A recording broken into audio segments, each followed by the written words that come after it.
شروع اللہ کے نام سے جو بڑا مہربان نہایت رحم والا ہے۔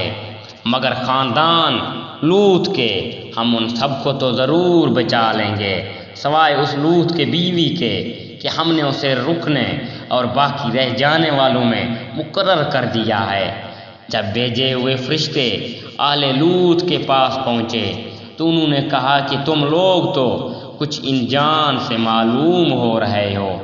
انہوں نے کہا نہیں، بلکہ ہم تیرے پاس وہ چیز لائے ہیں جس میں یہ لوگ شک و شبے کر رہے ہیں۔ ہم تو تیرے پاس حق لائے ہیں اور ہیں بھی بالکل سچے۔ اب تو اپنے خاندان سمیت اس رات کے کسی حصے میں چل دے اور آپ ان کے پیچھے رہنا، اور تم میں سے کوئی پیچھے مڑ کر بھی نہ دیکھے، اور جہاں کا تمہیں حکم کیا جا رہا ہے وہاں چلے جانا۔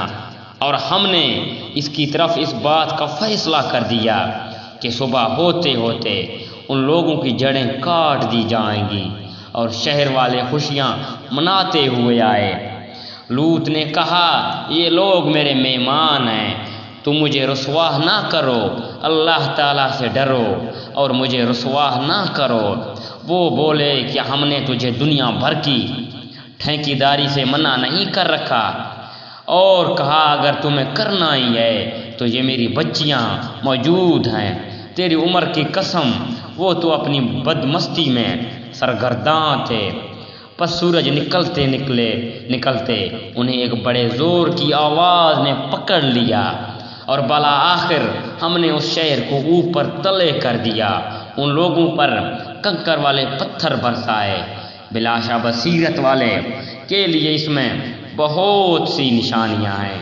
یہ بستی ایسی راہ پر ہے جو برابر چلتی رہتی ہے، اور اس میں ایمان والوں کے لیے بڑی نشانی ہے۔ ایک بستی کے رہنے والے بھی بڑے ظالم تھے، جن سے آخر ہم نے انتقام لے ہی لیا۔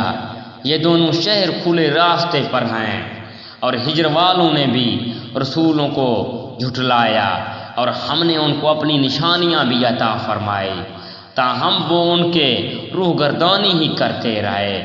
یہ لوگ پہاڑوں کو تراش تراش کر گھر بناتے تھے بے خوف ہو کر، آخر انہیں بھی صبح ہوتے ہوتے چنگھاڑ نے آد بوجھا، پس ان کی کسی تدبیر و عمل نے انہیں کوئی فائدہ نہ دیا۔